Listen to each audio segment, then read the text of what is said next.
فما أوتيتم من شيء فمتاع الحياة الدنيا وما عند الله خير وأبقى للذين آمنوا وعلى ربهم يتوكلون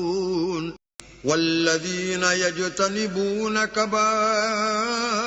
الإثم والفواحش وإذا ما غضبوا هم يغفرون